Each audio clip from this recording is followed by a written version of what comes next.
Well, our top story: as the world battles to come out of the financial crisis, one person who sees it as a turning point in history is former U.S. Secretary of State and foreign policy expert Henry Kissinger. Speaking to NDTV's Prannoy, Kissinger says that the focus will now shift to Asia, namely India and China, as key players in the future world order. I think the financial crisis is a symbol of the shift of the center of gravity of the world from the Atlantic to the Pacific and Indian Ocean. Now, about relinquishing power to Europe, of Europe to America,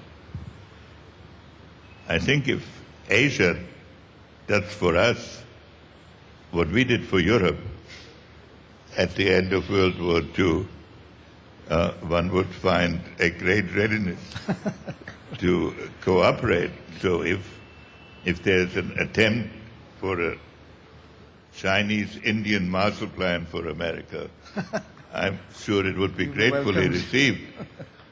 But more fundamentally, there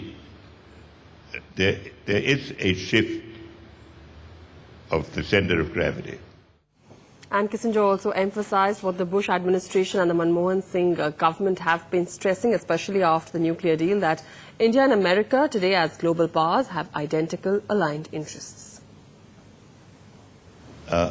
We have now reached a point where the interests of India and America are, I said yesterday at a dinner, complementary. And one of my Indian friends corrected me by saying they're not complementary, they're identical. When we look at the region from, say, Cairo to Singapore, we have, I would say, nearly identical interests in preventing the domination of that region by Islamic jihadism.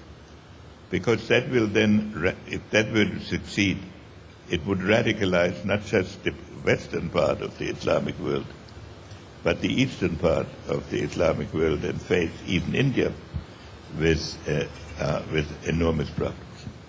We have a common interest in preventing the further proliferation of nuclear weapons, on the issue of climate change, on the issue of environment, and on the balance in Asia, so that Asia can develop with in a constructive manner.